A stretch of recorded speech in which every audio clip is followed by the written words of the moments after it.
So yeah, this is the Yeethammer. It is now officially released. I'm just going to kind of go over some of the features and a quick firing demo. There will be a link down to the printables page, as well as the page where you can order hardware kits as well as printed part kits. So yeah, so you can see it's very heavily sci-fi styled because I like that stuff. A lot of inspiration from Gundam and various mecha aesthetics down to the build process. I'm not going to get into that, but there's a lot of internal stuff here that you can't see from the outside, and you'll only get to see if you build it. So there's some cool internal detailing. As far as functional features, we have a couple of sling points in the back of the stock. One down here, one up here, as well as a sling point on the foregrip. You're probably going to wind up using the two in the back the most, because then you can let it hang down from your side like that.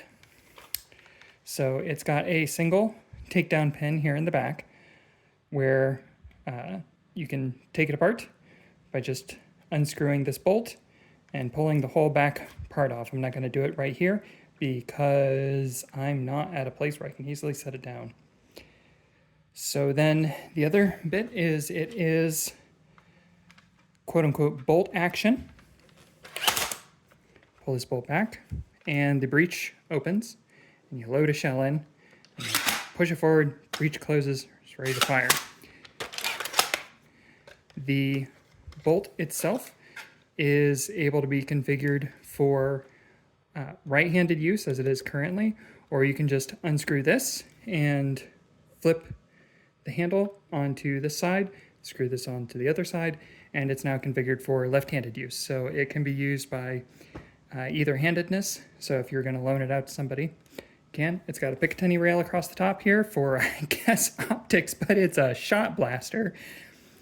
It's got a Picatinny rail down here at the bottom that the foregrip attaches to. So the whole foregrip here, that is optional. You can put your own foregrip on there if you want. The thumb hole stock is also optional. You can take that off if you want. So that's most of the features. It is single shot. The big deal here is that it fires silly shells. Silly shells are these things. There will also be a link to Silly's printables for those. They will fire everything from MXL. They will fire basically every single dart type. I currently have MXL. I have 3X Elites, although I have them loaded with 6 half darts. I have a 4X Elite loaded with full length darts.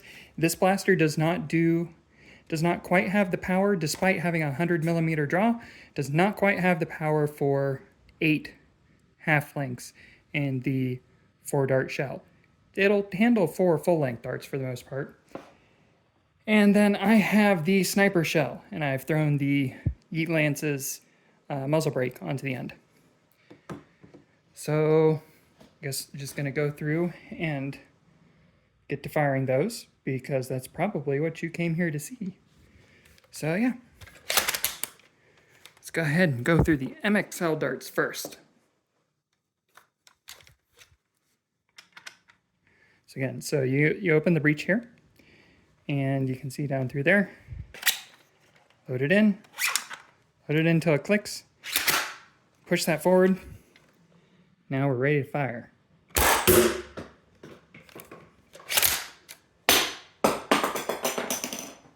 And it ejects. Loading again.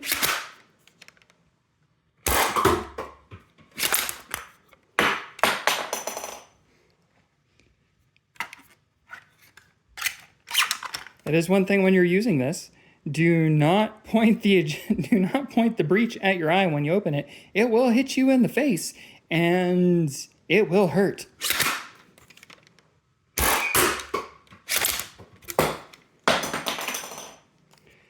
So I love the MXL darts. I also really love the 3X Elites.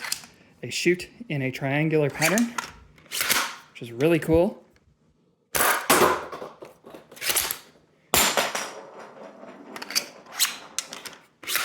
it puts a lot of darts downrange.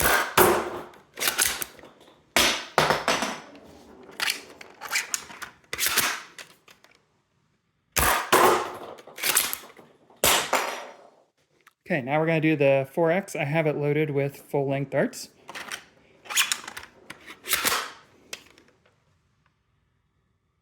I bumped the camera. So yeah, full-length darts, it will handle pretty well. The half-length darts, it doesn't do the 4X shells, so if you're using the 4X shells, use the full-length darts. And then let's do the sniper shell.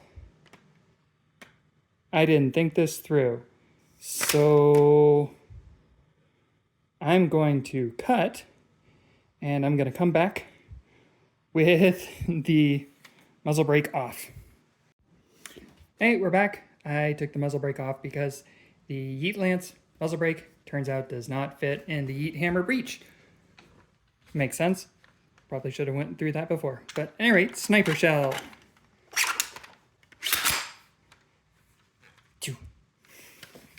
You want to single your shot blaster. And it is a sniper shell in this thing. Yeah, and then of course, this is a hobby grade blaster. So if you're using the springs, you want to deprime it. And to deprime it, you just go ahead and you swap to putting your offhand on grip. Hold on to this because you do not want to, on another blaster, the problem with like having it pulled back and then, yeah, this will slam this forward and slam the breech closed. It can survive that a few times. I've seen it happen, but it's not great. So you want to hold on to it real good and tight, release the trigger, and push it forward. So yeah, so this is, again, the Yeethammer. It is now released. So good luck. Should have a build guide up either simultaneous with this video or it'll be going up sometime within the next couple of days. It'll depend on when I get a chance to do the voiceover for it. But until such a time, you can try to assemble it without the build guide. Good luck. And even with the build guide, good luck. And so one more thing. This is an intensive build. There's probably over like 70 some odd printed parts in this thing. So if you are printing it yourself, be prepared for about 2 days worth of printing. And as far as assembling it, I think I've got the assembly process down to like 2 hours. So, but it looks really cool. So yeah. So happy June 28th. I wholly regret saying that, but I'm keeping it in here. So yeah, so the Yeethammer is released on June 28th. Yeethammer, make every problem a nail.